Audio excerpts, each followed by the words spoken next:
ಒಂದಿನ ಇಂಡಸ್ಟ್ರಿಗೆ ಹೋದ್ರೆ ಅಪ್ಪು ಸರ್ ಜೊತೆ ಕೆಲಸ ಮಾಡೇ ಮಾಡ್ತೀನಿ ಅಂತ. ಗೊತ್ತಿಲ್ಲ, ಅದೇ ಅನ್ಕೊಂಡಿದ್ದೆ, ಬಟ್ ಏನು ಮಾಡೋಕ್ಕಾಗಲ್ಲ. ಬಟ್ ಅಪ್ಪು ಸರ್ ಇರೋಂಥ ಇಂಡಸ್ಟ್ರಿಯಲ್ಲಿ ನಾವು ಕೆಲಸ ಮಾಡೋದೇ ಒಂದು ಖುಷಿ ಅಂತ ಈಗ ನಾನು ಅನ್ಕೊಂಡು.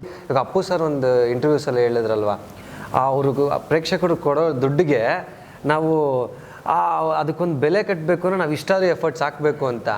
ಈಗ ನನ್ನ ಆ್ಯಕ್ಟಿಂಗ್ ಪ್ರೂವ್ ಮಾಡೋದಕ್ಕೆ ತುಂಬ ವೇದಿಕೆಗಳಿದೆ, ಶಾರ್ಟ್ ಸಿನಿಮಾಗಳಿದೆ, ಅಥವಾ ಈಗಂತೂ ಇನ್ನೂ ಈಸಿ, ನಮ್ಮದೇ ಓನ್ ಯೂಟ್ಯೂಬ್ ಚಾನಲ್ ಓಪನ್ ಮಾಡಿದ್ರೆ ಮುಗಿದೋಯ್ತು, ಅಲ್ಲಿ ಅದಕ್ಕಿಂತ ಪ್ಲ್ಯಾಟ್ಫಾರ್ಮ್ ಬೇರೆ ಯಾವುದು ಬೇಡ. ಒಳ್ಳೆ ಇರುವೆ ಇದ್ದಂಗೆ ನನ್ನ ಪಾತ್ರ ಆ ಸಿನಿಮಾ ಅಷ್ಟು ದೊಡ್ಡ ಪ್ರಪಂಚದಲ್ಲಿ ಅದು ರೀಚ್ ಆಗಲ್ವಲ್ಲ ಅನ್ನೋದೊಂದು ಭಯ ಇರುತ್ತೆ.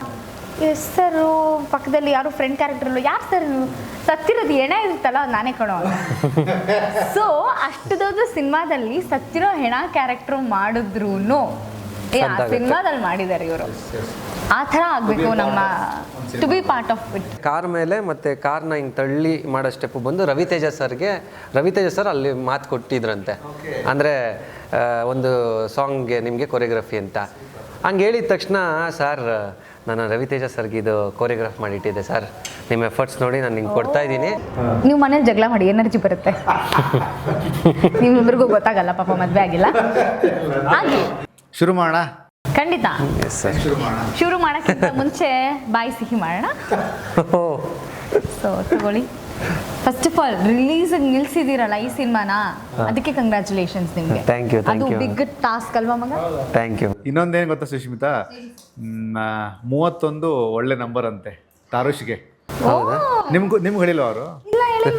ನಿನ್ನ ನೈಟ್ ಮೆಸೇಜ್ ಮಾಡಿದ್ರು ಸರ್, 31 ಒಳ್ಳೆ ನಂಬರ್ ಸರ್ ನನಗೆ ಅಂತ.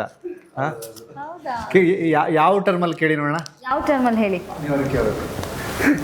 ಯಾವ ಟರ್ಮಲ್ಲಿ ತಾರುಷ್? ಫುಲ್ ತಗೊಳ್ಳಮ್ಮ. ಫುಲ್ ತಗೊಳ್ಳಿ. Thank you thank you. ಯಾವ ಟರ್ಮಲ್ಲಿ? 4 3 1 4 31 ಅಲ್ಲ, 3 1 4 2 + 2 4 1 + 3. ಹೌದೌದು 22 ಅನ್ನೋದು. ಪ್ರತಿಯೊಂದು ಸಿನಿಮಾನು ಅಂದರೆ ಇದು ನಾ ಸ್ಟ್ರೇಟ್ ಅವೇ ಕನೆಕ್ಟ್ ಆಗೋದು ಸುಷ್ಮಿತಾಗೆ. ಆಲ್ಮೋಸ್ಟ್ ಒಂದು 15+ ಸಿನಿಮಾಗಳ ಸುಷ್ಮಿತಾ ಆಗಲೇ ಹೇಳಿದರು. ಪ್ರತಿ ಸಿನಿಮಾ ಮಾಡುವಾಗ್ಲೂ, ಪ್ರತಿ ಪಾತ್ರ ಮಾಡುವಾಗ್ಲೂ ಸುಷ್ಮಿತಾ ಥರದ ಆ್ಯಕ್ಟರ್ಸ್ಗಳಿಗೆ, specially I am focusing on Sushmita ಥರ ಆ್ಯಕ್ಟರ್ಗಳಿಗೆ ಅದನ್ನು ಸೆಲೆಬ್ರೇಟ್ ಮಾಡ್ತಾರೆ. ಪ್ರಮೋಷನ್ಗೆ ಎಷ್ಟು ಸಾಧ್ಯತೆಗಳು ಅಷ್ಟು ಬಂದು ಜಾಯಿನ್ ಆಗ್ತಾರೆ. End of the core idea ಏನೋ, ಗೋಲ್ ಏನೋ, ಗುರು ಸಿನಿಮಾ ಚೆನ್ನಾಗಿ ರೀಚ್ ಆಗಬೇಕು ಅಂತ. ಈ ನಿರಂತರ ಫೈಟ್ ಇದ್ದಿದ್ದೆಲ್ಲ ಸುಷ್ಮಿತಾ? ಹೌದು. ಯಾಕೆ ಗೊತ್ತಾ, ಈಗ ನನ್ನ ಆ್ಯಕ್ಟಿಂಗ್ ಪ್ರೂವ್ ಮಾಡೋದಕ್ಕೆ ತುಂಬ ವೇದಿಕೆಗಳಿದೆ, ಶಾರ್ಟ್ ಸಿನಿಮಾಗಳಿದೆ, ಅಥವಾ ಈಗಂತೂ ಇನ್ನೂ ಈಸಿ, ನಮ್ಮದೇ ಓನ್ ಯೂಟ್ಯೂಬ್ ಚಾನಲ್ ಓಪನ್ ಮಾಡಿದ್ರೆ ಮುಗಿದೋಯ್ತು, ಅಲ್ಲಿ ಅದಕ್ಕಿಂತ ಪ್ಲ್ಯಾಟ್ಫಾರ್ಮ್ ಬೇರೆ ಯಾವುದು ಬೇಡ. ಆಮೇಲೆ ನಮಗೆ ರಿಯಾಲಿಟಿ ಶೋಗಳಿದೆ ಪ್ರೂವ್ ಮಾಡೋದಕ್ಕೆ, ತೋರಿಸೋದಕ್ಕೆ. ಬಟ್ ನೆಕ್ಸ್ಟ್ ಲೆವೆಲ್ ಪ್ರೂವ್ ಮಾಡಬೇಕಲ್ಲ, ಸ್ಮಾಲ್ ಸ್ಕ್ರೀನು ಅಥವಾ ಇವರಿದೆಲ್ಲ ಒಂಥರ ಆದರೆ ಸಿನಿಮಾದೇ ಬೇರೆ ಥರ, ಅಲ್ಲಿಗೆ ಆ್ಯಕ್ಟಿಂಗೇ ಬೇರೆ ಥರ ಬೇಕಾಗುತ್ತೆ. ನಾವಿಲ್ಲಿ ಮಾಡೋಷ್ಟು ಓವರ್ ಆ್ಯಕ್ಟಿಂಗ್ ಎಲ್ಲ ಮಾಡೋಕ್ಕಾಗಲ್ಲ, ಅದು ಸಟಲ್ ಆ್ಯಕ್ಟಿಂಗ್ ಬೇಕಾಗುತ್ತೆ. ಅದನ್ನು ಪ್ರೂವ್ ಮಾಡೋದಕ್ಕೆ ಎಲ್ಲೋ ಒಂದು ಕಡೆ ಅವಕಾಶ ಸಿಕ್ಕಿರುತ್ತೆ, ನಾವು ಮಾಡಿಬಿಟ್ಟಿರ್ತೀವಿ.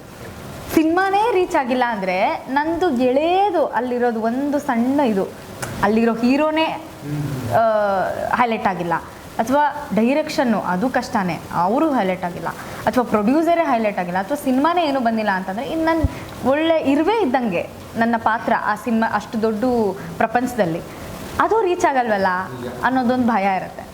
ಸೊ ಸಿನಿಮಾಗೆ ಜಾಸ್ತಿ ಫೋಕಸ್ ಮಾಡ್ತೀವಿ. ಅದು ನಮ್ಮ ಸಿನಿಮಾ, ನಾವು ಮಾಡಿರೋ ಸಿನಿಮಾ, ಮಾಡದೇ ಇರೋ ಸಿನಿಮಾ ಅಂತಲ್ಲ, ಎಲ್ಲ ಸಿನಿಮಾ ಹಿಂಗೆ ಬರ್ತಾಯಿದ್ರೆ ಕ್ಯಾರೆಕ್ಟರ್ಗಳು ಹಿಂಗೆ ಹೋಗ್ತಾ ಇರುತ್ತೆ.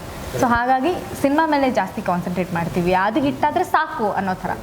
ಅಕಸ್ಮಾತ್ ಸಿನಿಮಾ ಹಿಟ್ಟಾಗಿ ಕೆಲವೊಂದು ಪಾತ್ರಗಳು ರಿಜಿಸ್ಟರ್ ಆಗಿಲ್ಲ, ಅಥವಾ ಅದಕ್ಕಿಂತ ಸಖತ್ತಾಗಿರೋದು ಮ್ಯಾಟ್ರು, ಮೆಸೇಜು ಎಲ್ಲ ಹೈಲೈಟ್ ಆಯಿತು ಅಂತ ಅಂದ್ರೂ ಓಕೆನೆ. ಆ ಸಿನಿಮಾದಲ್ಲಿ ನಾನಿದ್ದೆ. ಈ KGF ಅಲ್ಲಿ ನಾವು ಒಂದ್ಸತಿ ಕಾಮಿಡಿನೆಲ್ಲ ಹಾಕ್ಕೊಂಡಿದ್ವಿ ಕೆಲವೊಂದು ನಾನು KGF ಸಿನಿಮಾದಲ್ಲೆಲ್ಲ ಮಾಡಿದ್ದೀನಮ್ಮ, ಅಂದರೆ ಇದು ತಮಾಷೆಗೆ ಹಾಕ್ಕೊಂಡಿದ್ದು. ನಾನು KGF ಅಲ್ಲೆಲ್ಲ ಮಾಡಿದ್ದೆ. ಹೌದಾ ಸರ್, ಯಾವ KGF ಸರ್? ಎಷ್ಟು ಸರ್ KGF ಕಣೋ, ಗೊತ್ತಿಲ್ಲ ಅಲ್ಲ, 1 or 2 ಸರ್? 2ರಲ್ಲೂ ಮಾಡಿದ್ದೀನಿ ಕಣೋ. ಎಲ್ಲಿ ಸರ್ ಕಾಣಿಸಿದ ವಿಲನ್ನ ಅಲ್ವಲ್ಲ? ಸರು ಪಕ್ಕದಲ್ಲಿ ಯಾರು ಫ್ರೆಂಡ್ ಕ್ಯಾರೆಕ್ಟರ್ಲು, ಯಾರು ಸರ್ ಸತ್ತಿರೋದು ಹೆಣ ಇರುತ್ತಲ್ಲ ಅದು ನಾನೇ ಕೊಡೋ. ಸೊ ಅಷ್ಟು ದೊಡ್ಡ ಸಿನಿಮಾದಲ್ಲಿ ಸತ್ತಿರೋ ಹೆಣ ಕ್ಯಾರೆಕ್ಟರ್ ಮಾಡಿದ್ರು ಆ ಸಿನಿಮಾದಲ್ಲಿ ಮಾಡಿದ್ದಾರೆ ಇವರು. ಆ ಥರ ಆಗಬೇಕು ನಮ್ಮ to be part of it. Exactly. ಆಮೇಲೆ ನನಗೆ ತಾರುಷ್ ಅಂದರೆ ಒಬ್ಬ ನಟ ಅನ್ನೋದಕ್ಕಿಂತಲೂ ಆ್ಯಸ್ ಅ ಹ್ಯೂಮನ್ ಬೀಯಿಂಗಾಗಿ ಇಷ್ಟ ಆಗಿದ್ದು ಯಾಕೆ ಅಂತ ಹೇಳ್ತೀನಿ ನಿಮಗೆ. ಅವತ್ತು ಪ್ರೆಸ್ ಮೀಟಲ್ಲಿ ಒಂದು ಸಾಂಗ್ ಬಂತು ಫಸ್ಟು ಯುವರಾಜ್ ಭಟ್ರದ್ದು. ಇಡೀ ಕರ್ನಾಟಕ ಅಲ್ಲ, ಇಡೀ ಸಿನಿಮಾವನ್ನು ಪ್ರೀತಿಸುವಂಥ ಜನ ಸೆಲೆಬ್ರೇಟ್ ಮಾಡುವಂಥ ಒಬ್ಬ ಫ್ಯಾಂಟಾಸ್ಟಿಕ್ ರೈಟ್ರು ನಮ್ಮ ಭಟ್ರು. ಅವ್ರದ್ದೊಂದು ಸಾಂಗ್ ಬಂತು, ಅದರ ನಂತರ ಇನ್ನೊಂದು ಸಾಂಗ್ ಬಂತು. ನಾನು ನೋಡ್ತಾ ಇದ್ದೆ ಈ ಸಾಂಗ್ ಯಾರು ಬರ್ದಿದ್ದಾರೆ ಅಂತ ನೋಡಿದ್ರೆ ಲಿರಿಕ್ಸ್ ಅಂತಂದಾಗ ತಾರುಷ್ದೇ ಇತ್ತು ಲಿರಿಕ್ಸು. ಯೂಶಲಿ ಮೇನ್ ಸ್ಟ್ರೀಮಲ್ಲಿ ಆ್ಯಕ್ಟ್ ಮಾಡೋದ್ರ ಜೊತೆಗೆ ಆ್ಯಕ್ಷನ್ ಕಟ್ ಹೇಳೋದ್ರ ಜೊತೆಗೆ ಒಂದಷ್ಟು ವಿಷಯಗಳಿಗೆ ನಿಮ್ಮನ್ನು ನೀವು ಬರೆಯೋದಿದೆಯಲ್ಲ, ಅದು ಬಿಗ್ಗೆಸ್ಟ್ ಟಾಸ್ಕ್. ಅದು ಆ್ಯಸ್ ಅ ಮೇನ್ ಲೀಡ್ ಮತ್ತು ಡೈರೆಕ್ಟ್ರಾಗಿ ಆ ಪದಗಳು ತುಂಬ ಕ್ಯಾಚಿಯಾಗಿತ್ತು, ತುಂಬ ಕಮರ್ಷಿಯಲ್ ಆಗಿತ್ತು. ಮೇಲಾಗಿ ಆ ಮೇಕಿಂಗ್ ನೋಡಿದೆ ನಾನು. ಸ್ಪೆಷಲಿ ಕಾರ್ ಮೇಲೆ ಹತ್ತಿ 1-2-3 ಮೂಮೆಂಟ್ಸ್ ಹಾಕ್ತಿರಿ ಗೊತ್ತಾ. ನಾನು ಅಂದೆ ಹುಡುಗ ಚೆನ್ನಾಗಿ ಮಾಡ್ತಾನೆ, ಅಂದರೆ ಒಳ್ಳೇದಾಗಬೇಕು ಹುಡುಗನಿಗೆ. ಆ ಪ್ರಿಪ್ರೇಷನ್ ಚೆನ್ನಾಗಿತ್ತು. ಆ ಕೋರ್ ಐಡಿಯಾ ಏನು ಅಂತ ಎಕ್ಸಾಕ್ಟ್ಲಿ ಯಾವುದಕ್ಕೆ ಅಂದರೆ ಆ ಸಾಂಗ್ಸ್ ಅಂದರೆ ಸಾಂಗ್ಸ್ಗೆ ಅಂದರೆ ಪರ್ಟಿಕ್ಯುಲರಾಗಿ ಇದೆ ಸರ್. ಅಂದರೆ ಚಿಕ್ಕ ವಯಸ್ಸಿನ ಡ್ಯಾನ್ಸ್ ಅನ್ನೋದು ಒಂದು ಇಷ್ಟ ಇತ್ತು ಆ್ಯಕ್ಟಿಂಗ್ ಜೊತೆಗೆ. ಸೊ ನಮಗೆ ಅಂದರೆ ಅವಾಗಿಂದ ನಮಗೆ ಒಂದು ಹೀರೋ ಅಂದರೆ ನಾವು ನೋಡ್ಕೊಂಬಂದಿದ್ದಲ್ವಾ, ಹೀರೋ ಅಂದರೆ ಎಲ್ಲ ಮಾಡಬಲ್ಲ. ಅಂದರೆ ಏನು ಸ್ಪೆಷಲಾಗಿ ಮಾಡಬಲ್ಲ ಅವನು, ಡ್ಯಾನ್ಸ್ ಮಾಡ್ಬೇಕು, ಫೈಟ್ ಮಾಡ್ಬೇಕು, this and all. If he does only, ಈಗ ಅಪ್ಪು ಸರ್ ಒಂದು ಇಂಟರ್ವ್ಯೂಸಲ್ಲಿ ಹೇಳಿದ್ರಲ್ವ, ಅವ್ರಿಗೂ ಪ್ರೇಕ್ಷಕರು ಕೊಡೋ ದುಡ್ಡಿಗೆ ನಾವು ಅದಕ್ಕೊಂದು ಬೆಲೆ ಕಟ್ಟಬೇಕು ಅಂದರೆ ನಾವು ಇಷ್ಟಾದ್ರೂ ಎಫರ್ಟ್ಸ್ ಹಾಕಬೇಕು ಅಂತ. ನೀವು ಆ್ಯಕ್ಚುಲಿ ಒಂದು ಸೀಕ್ವೆನ್ಸ್ ಟ್ರೈಲರಲ್ಲಿ ನೋಡ್ಬೋದು, ಬಿಲ್ಡಿಂಗ್ ಮೇಲಿಂದ ಒಂದು ಜಂಪ್ ಬರುತ್ತೆ. ಅದು ಆ್ಯಕ್ಚುಲಿ ಒಂದು 4-5 ಶಾರ್ಟ್ಸ್ ಆಗಿದ್ದಕ್ಕೆ ಅಂದ್ರೆ ಏನಿದಾಗಿದೆಯೋ ಅವತ್ತಿಂದ ಇದಾಗಿದೆ.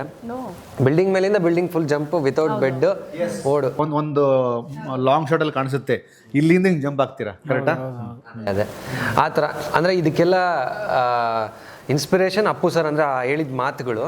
ಸೊ ಆ ಥರ ಹೀರೋಸ್ ಮಾಡಿದಾಗ ನಮಗೂ ಅದೊಂದು ಇನ್ಸ್ಪೈರ್ ಆಗುತ್ತೆ. Something we need to put our efforts. ಅಂದರೆ ಆವಾಗಲೇ ಅಟ್ಲೀಸ್ಟ್ ಅವ್ರು ಜನ ಕೊಡೋ ಒಂದು ಆ 100 ರೂಪಾಯಿ ಇಲ್ಲ 200 ರೂಪಾಯಿಗೆ ನಾವು ನ್ಯಾಯವಾದ ವ್ಯಾಲ್ಯೂ ಇರೋಂತಹ ದುಡ್ಡದು. ಹೌದು. ಹಾಗಾಗಿ ಅದನ್ನೆಲ್ಲ ಎಫರ್ಟ್ಸ್ ಹಾಕ್ಲಿಕ್ಕೆ ಸಾಧ್ಯ ಆಯಿತು. ಅದ್ರ ಜೊತೆಗೆ ಎಲ್ಲರೂ ಎಫರ್ಟ್ಸ್ ಹಾಕಿರ್ತಾರಲ್ಲ ಸರ್, ಆ ಒಂದು ಫ್ರೇಮ್ ಬರಬೇಕಂದ್ರೆ ಅಷ್ಟು ಚೆನ್ನಾಗಿ ಮಾಸ್ಟರ್ದು ಥಿಂಕಿಂಗ್ ಇರಬೇಕು. ಯಾಕಂದರೆ ರಾಮ್ ಮಾಸ್ಟ್ರು ಅವಾಗ ಆಲ್ರೆಡಿ DL 2 ಗೆದ್ದಿದ್ರು. ನೀವು ಹೇಳಿದ್ರಲ್ಲ, ಇದ್ರ ಮೇಲೆ ನಿಂತ್ಕೊಂಡು ಸ್ಟೆಪ್ ಇತ್ತಲ್ಲ, ಕಾರ್ ಮೇಲೆ ಮತ್ತು ಕಾರ್ನ ಹಿಂಗೆ ತಳ್ಳಿ ಮಾಡೋ ಸ್ಟೆಪ್ಪು ಬಂದು ರವಿತೇಜ ಸರ್ ಅಲ್ಲಿ ಮಾತು ಕೊಟ್ಟಿದ್ರಂತೆ. ಅಂದರೆ ಒಂದು ಸಾಂಗ್ಗೆ ನಿಮಗೆ ಕೊರಿಯೋಗ್ರಫಿ ಅಂತ. ಹಂಗೆ ಹೇಳಿದ ತಕ್ಷಣ, ಸರ್ ನಾನು ರವಿತೇಜ ಸರ್ಗೆ ಇದು ಕೊರಿಯೋಗ್ರಾಫ್ ಮಾಡಿಟ್ಟಿದ್ದೆ ಸರ್, ನಿಮ್ಮ ಎಫರ್ಟ್ಸ್ ನೋಡಿ ನಾನು ನಿಂಗೆ ಕೊಡ್ತಾ ಇದ್ದೀನಿ ನೋಡಿ. Breaking news. ಬಟ್ ಇವಾಗ ರಾಮ್ ಮಾಸ್ಟರ್ ಬಂದು ಒನ್ ಆಫ್ ದ ಇಂಡಿಯಾಸ್, ಅದನ್ನು ಡಿಸ್ಕ್ಲೋಸ್ ಮಾಡೋಂಗಿಲ್ಲ, ನಮ್ಮದು ಫಸ್ಟ್ ಸಾಂಗೇ ಮಾಡಿದ್ದು. ಬಟ್ ಇವಾಗ one of the India's biggest ಪ್ರಾಜೆಕ್ಟಲ್ಲಿ ಅವರು ಡ್ಯಾನ್ಸ್ ಕೊರಿಯೋಗ್ರಾಫರ್ ಆಗಿದ್ದಾರೆ. 2 ಸಾಂಗ್ಸ್ ಮಾಡಿದ್ದಾರೆ one of the India's biggest ಪ್ರಾಜೆಕ್ಟಲ್ಲಿ. ನಮಗೆ ಖುಷಿ ಇದೆ, but we can't disclose that. ಆ ಥರ ಖುಷಿ ಆಯಿತು. ರಾಮ್ ಮಾಸ್ಟರ್ ಆಗಿರ್ಬೋದು, ಅವ್ರ ಗುರುಗಳೇ, ರಾಮ್ ಮಾಸ್ಟರ್ ಗುರುಗಳೇ ಭೂಷಣ್ ಮಾಸ್ಟ್ರು. ಸೊ ಅವ್ರ ಜೊತೆ ಭೂಷಣ್ ಮಾಸ್ಟ್ರಿಂದನೇ ಬಂಚಿಕ್ಕಿ ಬಮ್ ಸಾಂಗ್ ಇವಾಲ್ವ್ ಆಗಿದ್ದು. ಸೊ ಈ ಥರ ಎಲ್ಲ ಸಾಕಷ್ಟು ಕೈಗಳು ನಮಗೆ ನೆರವಾಯಿತು. ಆ ಒಂದು ಖುಷಿ. ಅವತ್ತು ಆ ಸಾಂಗ್ ನೋಡಿದ್ಮೇಲೆ ನಾನು ನಮ್ಮ ಇನ್ನೊಬ್ಬರು ರಿಪೋರ್ಟರ್ ಶ್ಯಾಮ್ ಮಾತಾಡ್ಕೊಂಡ್ವಿ. ಅಂದರೆ ಇದನ್ನು ನಾನು ತುಂಬ ಸೆಲೆಬ್ರೇಟ್ ಮಾಡಿ ಹೇಳ್ತೀನಿ, ನೀವು ಯಾರು ತಪ್ಪು ತಿಳ್ಕೊಬಾರ್ದು. ಆ ಸಾಂಗ್ ನೋಡಬೇಕಾದ್ರೆ ಯುವರತ್ನದಲ್ಲಿ ಒಂದು ಸಾಂಗ್ ಇದೆ ಗೊತ್ತಾ, ಅಪ್ಪಣ್ಣಂದು, ಜಾಗೋ ಜಾಗೋ ರೇ ಜಾಗೋ. ಅಂದರೆ ನಾ ಕನೆಕ್ಟ್ ಅಂದರೆ ತುಂಬ ಪ್ರೀತಿಯಿಂದ ಕನೆಕ್ಟ್ ಮಾಡ್ತೀನಿ. ಕೆಲವು ವಿಷಯಗಳು ಆ ಥರ ರಿಪೀಟ್ ಆಗಬೇಕು. ಹೌದು. In terms of hero doesn't matter, whether it is Abhi ಸಾಮ್ರಾಟೋ, ತಾರುಷೋ, ಜಗ್ಗಪ್ಪನೋ ಮ್ಯಾಟ್ರ್ ಆಗಲ್ಲ. ಬಟ್ ಅದು ರೀಕ್ಯಾಪ್ ಇದೆ ಗೊತ್ತಾ, ರೀಕಾಲಿಂಗ್ ಇದೆ ಗೊತ್ತಾ. ಒಬ್ಬ ವ್ಯಕ್ತಿನ ಈಗ ಸಡನ್ ಆಗಿ ಇವ್ರ ಅಪ್ಪಣ್ಣನ ಬಗ್ಗೆ ಮಾತಾಡೋರು ನಂಗೆ ಖುಷಿ ಆಯ್ತು. ಇಟ್ಸ್ ಅಬೌಟ್ ಜೆನ್ಯೂನ್ ಫೀಲಿಂಗ್ ಅಲ್ವಾ? ಹೌದೌದು. ನೀವು ಹೇಗೆ ಕನೆಕ್ಟ್ ಆಗ್ತೀರಾ ಅಭಿ? ಆ್ಯಕ್ಚುಲಿ ನಾನು ಊರಲ್ಲೆಲ್ಲ ಹೇಳ್ತಾ ಇದ್ದೆ, ಒಂದಿನ ಇಂಡಸ್ಟ್ರಿಗೆ ಹೋದ್ರೆ ಅಪ್ಪು ಸರ್ ಜೊತೆ ಕೆಲಸ ಮಾಡೇ ಮಾಡ್ತೀನಿ ಅಂತ. ಗೊತ್ತಿಲ್ಲ, ಅದೇ ಅನ್ಕೊಂಡಿದ್ದೆ, ಬಟ್ ಏನು ಮಾಡೋಕ್ಕಾಗಲ್ಲ. ಬಟ್ ಅಪ್ಪು ಸರ್ ಇರೋಂಥ ಇಂಡಸ್ಟ್ರಿಯಲ್ಲಿ ನಾವು ಕೆಲಸ ಮಾಡೋದೇ ಒಂದು ಖುಷಿ ಅಂತ ಈಗ ನಾನು ಅನ್ಕೊಂತೀನಿ. ನಾನು actually big fan of Appu sir. ಯಾಕಂದ್ರೆ ಅವ್ರು ಮಾಡ್ತಿದ್ದ ಕೆಲಸಗಳು ನಮ್ಗೆ ಗೊತ್ತೇ ಇರಲಿಲ್ಲ ನೋಡಿ. ಬಟ್ ಈ ಒಂದು ಗೊತ್ತಿಲ್ಲ ಅಂದ್ರೂ ನಾವು ಫ್ಯಾನ್. ಅವಾಗ ಅವ್ರ ಆ್ಯಕ್ಟಿಂಗು, ಅವ್ರ ಡೆಡಿಕೇಶನ್ನು ಹಂಗಿದ್ರು. ಇನ್ನು ಅವರು ಮಾಡ್ತಿದ್ದಂಥ ಕೆಲಸ ಗೊತ್ತಾದ್ಮೇಲೆ ಇವಾಗಲೂ ನನ್ನ ರೂಮಲ್ಲಿ ಅಪ್ಪು ಸರ್ದು ಒಂದು ಫೋಟೋ ಇದೆ. ದಿನ ಬೆಳಗ್ಗೆದ್ರೆ ಅಪ್ಪು ಸರು ಮತ್ತು ರಂಗಣ್ಣ ರಘು ಸರು ಇವರೆಲ್ಲ ನನಗೆ ಒಂದು ಹೇಳ್ತಿದ್ದೆ, ಏನು ಇನ್ಸ್ಪಿರೇಷನ್ ಆ್ಯಂಡ್ ರೆಸ್ಪಿರೇಷನ್ ಅಂತ. ಸಖತ್ ಲೈನ್, ಸೂಪರ್ ಲೈನ್. ಸೊ ಎದ್ದಿದ ತಕ್ಷಣ ಹಂಗೆ ನೋಡ್ತಾ ಇದ್ದೆ. ಬಟ್ ನನ್ನ ಖುಷಿ ವಿಷಯ ಏನು ಅಂದರೆ ನಾನು ನೆಕ್ಸ್ಟ್ ಪ್ರಾಜೆಕ್ಟು ನಾನು ಆ್ಯಕ್ಚುಲಿ ರಂಗಣ್ಣ ರಘು ಸರ್ ಜೊತೆ ಫುಲ್ ಪ್ಲೇಟ್ ಸಿನಿಮಾಲಿ ಆ್ಯಕ್ಟ್ ಮಾಡಿದ್ದೀನಿ. ಓಕೆ, ಅದು ಬರ್ತಿದೆ ಇನ್ನೊಂದು 2 ತಿಂಗಳಲ್ಲಿ, ಹೊಸ ಜೀವನ ಅಂತ. ಹೊಸ ಜೀವನ, ಹೊಸ ಜೀವನ ಅಂತ. ಸೊ ಅದು ಅಂದರೆ ನನಗೆ ರಘು ಸರ್ ಪಕ್ಕದಲ್ಲಿ ಕುತ್ಕೊಂಡಾಗ್ಲೇ ನನಗೆ ಅದೊಂದು ವೈಬ್ ಸಿಕ್ಬಿಡೋದು. ಇವಾಗ ಮಾಡ್ತೀನಿ ನೋಡಪ್ಪ ಅಲ್ವಾ, ದಿನ ಬೆಳಗ್ಗೆ ಮುಖ ನೋಡ್ತಿದ್ದೆ ಅವ್ರದ್ದು. ಸೊ ಇವಾಗ ಅವ್ರ ಜೊತೆ ಆ್ಯಕ್ಟ್ ಮಾಡೋ ಥರ ಆಗಿದೆ. ಸೊ ಅದೇ ನಮ್ಮ ಪ್ರಯತ್ನ ನಾವು ಮಾಡ್ತಾ ಇದ್ರೆ ಒಂದಲ್ಲ ಒಂದಿನ ನಾವು ಅನ್ಕೊಂಡಿದ್ದಾಗುತ್ತೆ ಅನ್ನೋದಕ್ಕೆ. ಮೇಲಾಗಿ ಜಾಲಿ ಅನ್ನೋದು ಅಪ್ಪು ಅಣ್ಣ ಥರದ ವ್ಯಕ್ತಿತ್ವಗಳಿಗೆ ತುಂಬ ಸೂಟ್ ಆಗುತ್ತೆ. ಹೌದೌದು, ಎಕ್ಸಾಕ್ಟ್ಲಿ. ಲೈಫನ್ನ ಸೆಲೆಬ್ರೇಟ್ ಮಾಡಿದಂಥವ್ರು, ಸಿನಿಮಾನ ಸೆಲೆಬ್ರೇಟ್ ಮಾಡಿದಂಥವ್ರು, ಅನ್ನ ಕೊಟ್ಟಂತಹ ನಿರ್ಮಾಪಕರನ್ನ ಸೆಲೆಬ್ರೇಟ್ ಮಾಡಿದಂಥವ್ರು. ಈಗ ನಾವೇನೋ ಪ್ಲ್ಯಾನ್ ಮಾಡಿಕೊಂಡು ಸುಷ್ಮಿತಾ ಮಾತಾಡ್ತಾ ಅಪ್ಪಣ್ಣನ ಬಗ್ಗೆ ಮಾತಾಡೋಣ ಅಂತ ನಾನು ಹೇಳಿದ್ದಿದ್ರೆ ಅದು ಉತ್ಪ್ರೇಕ್ಷೆ ಆಗಿರೋದು. ಮಾತಾಡ್ತಾನೆ ಇವರೇ ಅಪ್ಪು ಅಣ್ಣನ ಬಗ್ಗೆ ವಿಷಯ ಎತ್ಕೊಂಡ್ರು. ಅಂದ್ರೆ ಅಪ್ಪು ಸರ್ ಫ್ಯಾನ್ಸ್ಗೆ ನಮ್ಮ ಸಿನಿಮಾದಲ್ಲಿ ಸರ್ಪ್ರೈಸ್ ಎಲಿಮೆಂಟ್. ಹೌದೌದು. ಓಹೋ, ಈ ವಿಷಯ ಯಾವ ಇಂಟರ್ವ್ಯೂಲ್ಲೂ ಬಂದಿಲ್ಲ, ಸುದ್ದಿ ಮನೇಲಿ ಬರ್ತಾ ಇದೆ, ಎಕ್ಸ್ಕ್ಲೂಸಿವ್. ನಾವು ಅದನ್ನ ಜಾಸ್ತಿ ರಿವೀಲ್ ಮಾಡೋದ್ ಬೇಡ ಅಂತ ಸುಮ್ಮನೆ ಲೆಟ್ ಇಟ್ ಬಿ ಸರ್ಪ್ರೈಸ್ ಅನ್ನೋ ಥರ. ಹೌದಾ? ಅಂದ್ರೆ ಬಟ್ ಏನೋ ಒಂದು ಹಿಂಟ್ ಬೇಕಲ್ಲ, ಒಂಚೂರು ಹಿಂಟ್ ಕೊಟ್ಟಿದೀವಿ ಅಷ್ಟೇ, ಒಂದು ರಿಲೇಶನ್ಶಿಪ್ ಬಗ್ಗೆ ಹೇಗಿರುತ್ತೆ. ಸುದ್ದಿ ಮನೆ ಇಸ್ ಆಲ್ವೇಸ್ ಅಂದರೆ ನಮ್ಗೆ ದೊಡ್ಡ ಮನೆ. ಶಿವಣ್ಣ, ಅಪ್ಪು ಅಣ್ಣ, ರಾಘಣ್ಣ ಅಂದರೆ ನಮ್ಗೆ ಏನು ಬೇರೆ ಥರದ್ದು ತುಂಬ ಹೆವಿ ಅಟ್ಯಾಚ್ಮೆಂಟು. ಸೊ ಇಲ್ಲೇ ಬ್ರೇಕ್ ಆಯ್ತದು ವಿಷಯ. So sweet. ಏನು ಕಾಂಟೆಂಟ್ ಕ್ಯಾರಿ ಮಾಡುತ್ತೆ ತರುಷ್ ಜಾಲಿ? ಏನು ಕಾಂಟೆಂಟನ್ನು ಕ್ಯಾರಿ ಮಾಡುತ್ತೆ? ಎಲ್ಲ ಎಮೋಷನ್ಸು ಇದೆ. ಅಂದರೆ ಇವಾಗ ತಂದೆ ತಾಯಿ ಎಮೋಷನ್ನು, ಅಪ್ಪ ಮಗಳ ಎಮೋಷನ್ನು, ತಾಯಿ ಮಗನ ಎಮೋಷನ್ನು, ಮತ್ತು ಒಂದು ಕಾಮಿಡಿ ಇರ್ಬೋದು, ಮತ್ತು ಮೇಜರಾಗಿ ಒಂದು ಲವರ್ ಜಾನು ಜಾಲಿ ಲವ್ ಸ್ಟೋರಿ ಓಡ್ತಾ ಇರುತ್ತೆ. ಆ ಲವ್ ಸ್ಟೋರಿ ಅದರಲ್ಲಿ ಆಗೋ ಬಿರುಕುಗಳು ಏನಾದರೂ ಬಂದರೆ, ಇಲ್ಲ ಮನಸ್ತಾಪಗಳೇನಾದರೂ ಆದರೆ, ಸೊ ದಟ್ ಅದನ್ನು ಹೇಗೆ ಕ್ಯಾರಿ ಓವರ್ ಮಾಡ್ಬೋದು ಅನ್ನೋದು. ಅಂದರೆ ಜಾಲಿ ಅನ್ನೋ ಪಾತ್ರ ಡ್ರೈವ್ ಮಾಡ್ತಾ ಇರುತ್ತೆ. ಸೊ ಎಲ್ಲ ಸನ್ನಿವೇಶಕ್ಕೆ ತಕ್ಕಂಗೆ ಇದು ಹೇಗೆ ರಿಯಾಕ್ಟ್ ಮಾಡುತ್ತೆ ಅಂತ, ಹ್ಯಾಂಡಲ್ ಮಾಡುತ್ತಾ ಆ ಕ್ಯಾರೆಕ್ಟರ್ನ ಅಂತ, ಅಂದರೆ ಆ ಸಿಚುವೇಶನ್ನ ಅಂತ. ಆ ವಿಷಯಗಳನ್ನ ಯಾರೇ ಬಂದರೂ ಸಿನಿಮಾಗೆ ಬಂದಾಗ ಈ ವಿಷಯಗಳನ್ನ ಕಲಿತಾ ಹೋಗ್ಬೋದು. ಅಂದರೆ ನಾವು ನೋಡ್ತಾ ಹೇಗೆ ಆ ಪಾತ್ರ ಎನಾಕ್ಟ್ ಮಾಡುತ್ತೆ, ನಮ್ಗೆ ಎಂಡ್ ರಿಸಲ್ಟ್ಸ್ ಗೊತ್ತಾಗುತ್ತೆ, ಓಕೆ ಇದಾ ಅಂತ. ಸೊ ವೆನ್ ಇನ್ ರಿಯಾಲಿಟಿಯಲ್ಲಿ ನಾವು ಸಿಚುವೇಶನಲ್ಲಿ ಒನ್ ಆರ್ ದಿ ಅದರ್ ಆ ಥರ ಸಿಚುವೇಶನಲ್ಲಿ ಇದ್ದಾಗ ಆ ಥರ ಮಾಡಿದ್ರೆ ನಮಗೂ ಒಂದು ಸ್ವಲ್ಪ ವರ್ಕ್ ಆಗ್ಬೋದು. So they can carry that message also. Super. ಮೇಲಾಗಿ ಈ ಸ್ಪೆಷಲಿ ಈ ಕಾಮಿಡಿಯಲ್ಲಿ ಹೈ ಪ್ರೊಫೈಲಲ್ಲಿ ಆ್ಯಕ್ಟ್ ಮಾಡೋದಂಥವ್ರು, ಅಂದರೆ ನಾನು ತುಂಬ ದೊಡ್ಡವರಿಂದ ಶುರು ಮಾಡ್ತೀನಿ. ಫಾರ್ ಎಕ್ಸಾಂಪಲ್ ಅದು ಬಾಲಣ್ಣ ಆಗಿರ್ಬೋದು, ನರಸಿಂಹರಾಜ್ ಅವರಾಗಿರ್ಬೋದು, ಅದರ ನಂತರ ಟೆನ್ನಿಸ್ ಕೃಷ್ಣ ಅವರಾಗಿರ್ಬೋದು, ಈವನ್ ಶೋಭರಾಜ್ ಅವರು ಕೂಡ ಫಿನಾಮಿನಲ್ ಕಾಮಿಡಿಯಲ್ಲಿ ಗೆದ್ದಂಥವ್ರು ಅವರು. ಈಗಿನ ಕಂಡೀಷನ್ ನೋಡಿದಾಗ ನನಗೆ ಜಗಪ್ಪನ ಮಾತಾಡೋಕ್ಕೆ ಸಿಕ್ಕಿದ ಅವಕಾಶ 7 ಮೇಲೆ ಟೈಮಲ್ಲಿ ಹೀರೋ ಹೀರೋಯಿನು ಪ್ಲಸ್ ಜಗಪ್ಪ ಕೂತಿದ್ರು. ಇನ್ನೇನು ಮಾತು ಶುರು ಮಾಡಿದಾಗ ಸರ್ ಇದರಲ್ಲಿ ತುಂಬ ಚಿಕ್ಕ ಪಾತ್ರ ಅಂತ ಶುರು ಮಾಡಿನೇ ಒಂದಷ್ಟು ಕಾಂಟೆಂಟನ್ನು ಜನ್ರೇಟ್ ಮಾಡಿದರು. ಅಂದರೆ ಒಬ್ಬ ಕಲಾವಿದನಿಗೆ ತಾನು ಮಾಡಿದಂತಹ ಪಾತ್ರದ ಡ್ಯೂರೇಷನ್ ಮ್ಯಾಟ್ರ್ ಆಗಲ್ಲ, ಸಿನಿಮಾದ ಒಂದು ಭಾಗವಾಗಿ ನಾನು ಅದನ್ನು ಸೆಲೆಬ್ರೇಟ್ ಮಾಡೋದಕ್ಕೆ ಪುಷ್ ಮಾಡಬೇಕು ಅಂತ. ಸುಷ್ಮಿತಾ, ನನಗೆ ಒಂದು ಪಾಯಿಂಟ್ ಅಂದರೆ ಈ ನಿಮ್ಮಂಥ ಆರ್ಟಿಸ್ಟ್ಗಳಿಗೆ ಸ್ಪೆಷಲಿ ಎಲ್ಲ ಸ್ತರದಲ್ಲೂ ನೀವು ಟಚ್ ಮಾಡೋದಂಥವ್ರು, ಈ ಸಿಚುವೇಶ್ನಲ್ ಸೆನ್ಸು ಮತ್ತು ಡೈಲಾಗ್ ಸೆನ್ಸು, ಈ ಸ್ಪಾಂಟೇನಿಯಸ್ ಸೆನ್ಸು, ಇದೆಲ್ಲ ಹೆಂಗೆ ವರ್ಕ್ ಆಗುತ್ತೆ ಯೂಶಲಿ ಸೆಟ್ಟಲ್ಲಿ ಅಥವಾ ನಾರ್ಮಲ್ ಆಗಿ ನಿಮ್ಮಂಥ ಕಲಾವಿದರಿಂದ? ನಾವು ಯೂಶಲಿ ಏನಕ್ಕೆ ಹಂಗೆ spontaneous. Am I right? Very good question to be frank. ಏನಂದರೆ ನಾವು ಯಾವಾಗಲೂ ಆ್ಯಕ್ಟಿವ್ ಆಗಿರ್ತೀವಿ. ಈಗ ನೀವು ಇಂಟರ್ವ್ಯೂಗೆ ಬಂದ ತಕ್ಷಣ ನಾವು ಹಿಂಗೆ ಕೂತ್ಕೋಣ ಹಿಂಗೆ ರೆಡಿ, ಇವಾಗ ಎನರ್ಜಿ ತೊಗೋಣ ಅಂತ ಕೈಕಾಲು ಹಿಂಗೆ ಮಾಡೋದು, ವಿ ಡೋಂಟ್ ಡೂ ದ್ಯಾಟ್. ಬೆಳಗ್ಗೆ ಎದ್ದ ತಕ್ಷಣ ಅಲರ್ಟು, ಹೇಳ್ತಿದ್ದಂಗೆ ಯಾಕೆ ಹೇಳಿ ಜಗಳ ಮಾಡಿರ್ತೀವಿ ಮನೇಲಿ, ಆ ಎನರ್ಜಿ. ನೀವು ಮನೇಲಿ ಜಗಳ ಮಾಡಿ ಎನರ್ಜಿ ಬರುತ್ತೆ. ನಿಮ್ಮಿಬ್ರಿಗೂ ಗೊತ್ತಾಗಲ್ಲ, ಪಾಪ ಮದುವೆ ಆಗಿಲ್ಲ, ಹಾಗೆ ಬೇರೆಯವ್ರ ಜೊತೆ ಮಾಡ್ತೀವಿ ನಾವು ಗಲಾಟೆ. ಅಲ್ಲ ಚೆನ್ನಾಗಿದೆ. ಜಗ್ಗಪ್ಪನ ಜೊತೆ ಜಗಳ. ಖಂಡಿತ. ಜಗ್ಗಪ್ಪನ ಜೊತೆ ಅವರ ಜೋಡಿ ಜಗಳ. ಜಗ್ಗಪ್ಪನ ಜೋಡಿ ಜಗಳ ಮಾಡಿ. ಎಸ್, ಜಗಳದಿಂದ ಎನರ್ಜಿ ಸಿಗುತ್ತೆ, ಆಮೇಲೆ ಮನಸ್ತಾಪದಿಂದ ಸ್ಫೂರ್ತಿ ಸಿಗುತ್ತೆ. ಮನಸ್ತಾಪ ಏನೋ ಅವನು ಒಂದು 4 ನಿಮಿಷ ಮಾತಾಡಿಲ್ಲ ಅಂತ ಅಂದರೆ ಅಲ್ಲಿ ಒಳಗೆ ಓಡುತ್ತೆ ಗೊತ್ತಾ, ನಿಲ್ಲಲ್ಲ. ನನ್ನ ಮಗ ಯಾಕೆ ಬಂದು ಮಾತಾಡ್ತಾ ಇಲ್ಲ,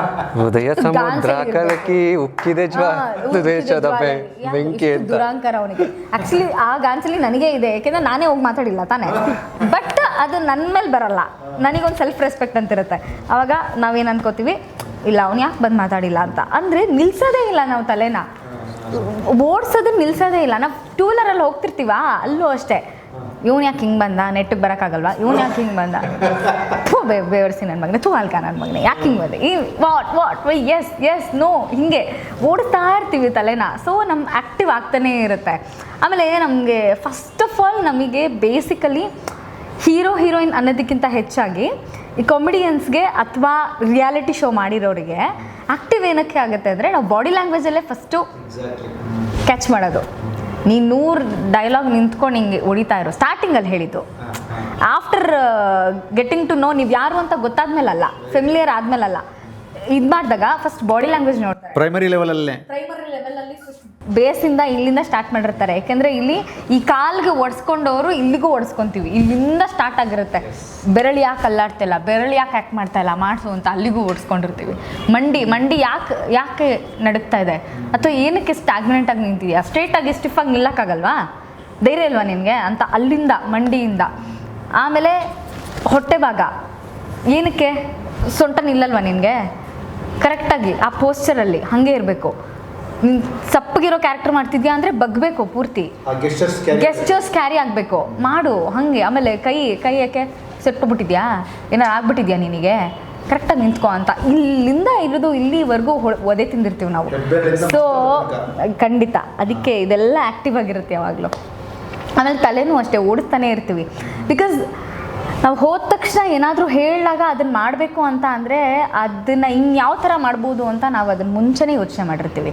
ಆ ಸಿಚುವೇಶನ್ನೇ, ಆ ಸ್ಕ್ರಿಪ್ಟೇ ಸಿಗಬೇಕು ಅನ್ನೋ ಅವಶ್ಯಕತೆ ಇಲ್ಲ ನಮಗೆ. ಬೇರೆ ಯಾವ ಸ್ಕ್ರಿಪ್ಟ್ ಕೊಟ್ಟರು ಹೆಂಗೆ ಬೇಕಾದರೂ ಏನು ಬೇಕಾದರೂ ಏಕೆಂದರೆ ನಮ್ಮದು ಹಸಿವಿದೆ ಅಲ್ವಾ, ಆ ಹಸಿವು ಇದನ್ನೆಲ್ಲ ಕಲಿಸುತ್ತೆ. ಬೇಕು ಜಾಲಿ ಅನ್ನೋದು ಸುಷ್ಮಿತಾ ಮತ್ತು ಜಗ್ಗಪ್ಪನಂತಹ ಬಹಳಷ್ಟು ಜನ ಕಲಾವಿದರಿಗೆ ಪ್ರತಿ ಸೆಕೆಂಡು ಕೌಂಟ್ ಆಗ್ತಾ ಹೋಗುತ್ತೆ. ಜಾಲಿ ಅಂತ ಅಲ್ವಾ. ಅಭಿ, ಮೊನ್ನೆ ಪ್ರೆಸ್ ಮೀಟಲ್ಲಿ ನೀವು ಕೂಡ ಹೈಲೈಟ್ ಆದ್ರಿ, ಅಂದರೆ ಇನ್ ಟರ್ಮ್ಸ್ ಆಫ್ ಟಾಕಿಂಗ್ ನಿಮ್ಮ ಮಾತು ಚೆನ್ನಾಗಿತ್ತು. ಅಂದರೆ ಆ ಥರದ್ದು ಬೇಕು. ಇದು ನನ್ನ ಫಸ್ಟ್ ಸಿನಿಮಾ, ಸೆಕೆಂಡ್ ಸಿನಿಮಾ ಅಥವಾ ಥರ್ಡ್ ಸಿನಿಮಾ ಅಂತಲ್ಲ, ಆ ಎಂಗೇಜಿಂಗ್ ಫ್ಯಾಕ್ಟ್ರಿ ಗೊತ್ತಾ, ಸ್ಟೇಜ್ ಮೇಲೆ ಎಂಗೇಜ್ ಮಾಡ್ತಾ ನಾನೂ ಒಬ್ಬ ಪ್ರಮುಖ ಪಾತ್ರಧಾರಿ ಅಂತ ನೀವು ತೋರಿಸ್ಕೊಟ್ರಿ. ಹೇಗಿತ್ತು ನಿಮ್ಮ ಟ್ರಾವೆಲಿಂಗಲ್ಲಿ? ಅಂದರೆ ಸಿನಿಮಾದಲ್ಲ, ಅಂದರೆ ಆ್ಯಕ್ಚುಲಿ ನಾನು ಅವರು ಒಂದು ಶಾರ್ಟ್ ಫಿಲಮಲ್ಲಿ ಪರಿಚಯ ಆಗಿದ್ದು. ಸೊ ಆವಾಗ ಅವರು ಪ್ಲ್ಯಾನಲ್ಲಿ ಇದ್ರು, ಈ ಸಿನಿಮಾ ಈ ಥರ ಮಾಡೋಣ ಅಂತ. ಅವರು ಅಬ್ಸರ್ವ್ ಮಾಡ್ತಿದ್ರು, ಲೈಕ್ ಯಾರು ಹಸ್ವಿದೆಯೋ ಅವ್ರಿಗೆ ಮಾಡಬೇಕು ಅನ್ನೋ ಥರ. ಸೊ ಆವಾಗ ನಾನು ಚಿಕ್ಕದಾಗ ಓಕೆ ಮಾಡೋಣ ಈ ಥರ ಅಂತೆಲ್ಲ ಪ್ಲ್ಯಾನ್ ಮಾಡಿದಾಗ ಓಕೆ ಮಾಡೋಣ ಬ್ರೋ. ಸೊ ಅಂದರೆ ಸಿನಿಮಾನೇ, ನಂದು ಮೇನ್ ಗುರಿ ಬಂದು ಸಿನಿಮಾನೇ ಅಂತಂದಾಗ ಅಲ್ಲಿಂದ ಸ್ಟಾರ್ಟ್ ಆಯಿತು. ಸೊ ಅಂದರೆ ಅಂದರೆ ಸ್ಕ್ರಿಪ್ಟಿಂದ ಹಿಡಿದು ಮತ್ತು ಇನ್ನೊಂದು ಅಲ್ಲಿ ನಾನು ಅಸಿಸ್ಟೆಂಟ್ ಡೈರೆಕ್ಟ್ರಾಗಿ ಈ ಸಿನಿಮಾದಲ್ಲಿ ಕೆಲಸ ಮಾಡಿಕೊಂಡು, ಸೊ ಅಂದರೆ ಎವ್ರಿ ಕ್ರಾಫ್ಟಲ್ಲಿ ಕೆಲಸ ಮಾಡಿಕೊಂಡು ಇವಾಗ ಶೂಟಿಂಗಲ್ಲೂ ಅಷ್ಟೇ, ಅವರು ಶೂಟಿಂಗಲ್ಲಿ ಡೈರೆಕ್ಷನ್ ಅದು ಇದು ಅನ್ನೋದ್ರಲ್ಲಿ ಬ್ಯುಸಿ ಇದ್ದರೆ, ನಾನು ಅಂದರೆ ನನಗೆ ಬಂದಿರೋ ಕೆಲಸಕ್ಕೆ ನಾನು ಅಂದರೆ ಮಾಡಿದ್ದೀನಿ. ಅಂದರೆ ನಾನು ಅದು ಇದೇ ಸಿನಿಮಾನೇ ಫಸ್ಟ್ ಟೈಮ್ ನಾನು ಅಸಿಸ್ಟೆಂಟ್ ಡೈರೆಕ್ಟ್ರಾಗಿ ಕೆಲಸ ಮಾಡಿದ್ದೆ. ಒಳ್ಳೆ ಕೆಲಸ ಮಾಡಿದಿರಿ. ನಿಮಗೆ you will get house of knowledge. ಹೌದು, ಡೆಫಿನೆಟ್ಲಿ ಸಿಕ್ತು ನನಗೆ. ಅಂದರೆ how to handle the situation ಅನ್ನೋದು. ಆಮೇಲೆ ಈಗ ಅದೇ ಆವಾಗಲೇ ಹೇಳಿದ್ನಲ್ಲ, ಒಂದು ಬುಡ ಸುಡ್ತಾ ಇದ್ರು ಹಾಯ್ ಸರ್ ನಮಸ್ತೆ ಅಂತ ನಾವು ಮಾತಾಡಬೇಕು. ಇಲ್ಲಿ ಯಾರೋ ಒಬ್ಬ ಕಾಫಿ ತೊಗೊಂಬಂದ್ರೆ ಅಲ್ಲಿ ಯಾರೋ ಒಬ್ಬ ಬಂದ್ಬಿಟ್ಟು ಸರ್ ಪ್ರಾಪರ್ಟಿ ಇಲ್ಲ ಸರ್ ಅಂತಾರೆ, ಇಲ್ಲಿ ಯಾರೋ ಇನ್ನೊಬ್ಬ ಓದಿತಾನೆ, ಅಲ್ಲಾರು ಇನ್ನೊಬ್ಬ ಓದಿತಾನೆ, ಎಲ್ಲರ ಕೈಲಿ ಒದಿಸ್ಕೊಂಡು ನಕ್ಕೊಂಡು ಇರೋ ಬಂದೆ ಅಂತ ಬರಬೇಕು. ಸೊ ಅದನ್ನು ತುಂಬ ಕಲಿತೆ. ಸೊ ಅದು ಥ್ಯಾಂಕ್ ಯು ಸೋ ಮಚ್ ತಾರೀಸ್ ಬ್ರೋ, ಯಾಕೆಂದ್ರೆ ಆ ಒಂದು ಆಪರ್ಚುನಿಟಿ ಕೊಟ್ಟಿದ್ದಕ್ಕೆ. ಆ್ಯಂಡ್ ಸಿನಿಮಾ ನಾನು ಆ್ಯಕ್ಚುಲಿ ಒಂದು ಸರ್ವೆ ಮಾಡಿದ್ದೆ ಸರ್. ಅಂದರೆ ಅಲ್ಲಿ ಎಲ್ಲರೂ ಈಗ ಅಂದರೆ ದೊಡ್ಡವರು ಹೇಳೋರು ನನಗೆ ಈ ಥರ ಸಿನಿಮಾ ಇಷ್ಟ, ಆ ಥರ ಸಿನಿಮಾ ಇಷ್ಟ ಅಂದರೆ. So at the end of the day ಎಲ್ಲದಕ್ಕೂ ಕಾಮನ್ ಸಿಕ್ಕಿದ್ದು ನನಗೆ ಕಾಮಿಡಿ. ಸೊ ಕಾಮಿಡಿ, ಅದಕ್ಕೆ ನಾವು ಏನು ಡಿಸೈಡ್ ಮಾಡೋದು, ಓಕೆ ಬ್ರೋ ಕಾಮಿಡಿ ಇದ್ರೇ ಜನ ಅಟ್ಲೀಸ್ಟ್ ಒಂದು 10 ನಿಮಿಷ ಹತ್ರೂ ಇಮಿಡಿಯೇಟ್ ನಾವು ಅದನ್ನು ತೊಗೊಂಬಂದ್ಬಿಡ್ಬೇಕು. ಅಂದರೆ ಅಳಿಸ್ಬಿಟ್ಟೆ ಕಳಿಸ್ಬಿಟ್ರೆ ಅವರು ಮತ್ತೆ ಮಗ ಬರೀ ಅಳೋದೇ ಆಗೋಯ್ತು ಕಣ, ನಾನು ಮನೇಲೂ ಅಲ್ಲೂ ಹೋಗಿ ಬಂದ್ಬಿಟ್ಟೆ ಅಂತ ಯಾರಾದರೂ ಅವ್ರು ಇನ್ನೊಬ್ರಿಗೆ ಅಳ್ಬೇಕಾ ಮತ್ತು ನಾನು ಹೋಗಲ್ಲ ಅನ್ನೋ ಥರ ಆಗ್ಬಿಡುತ್ತೆ ಅಂದ್ಬಿಟ್ಟು ನಾವು ಕಾಮಿಡಿಯಾಗೂ ಮಾಡೋಣ. ಎಲ್ಲ ಥರ ಇದರಲ್ಲಿ ಏನಿಲ್ಲ ಅನ್ಬಾರ್ದು ಗುರು ಅನ್ನೋ ಥರ ಅಂದ್ಬಿಟ್ಟು ನಾವು ಪ್ಲ್ಯಾನ್ ಮಾಡಿದ್ವಿ. ಎಲ್ಲ ಥರ ಅಂದರೆ ಮಿಕ್ಸ್ಚರ್ ಆಫ್ ಆಲ್ ಎಮೋಷನ್ಸನ್ನು ಇದೇ ಜಾಲಿಯಲ್ಲಿ ಅಂತ ಹೇಳ್ತೀನಿ ಸರ್.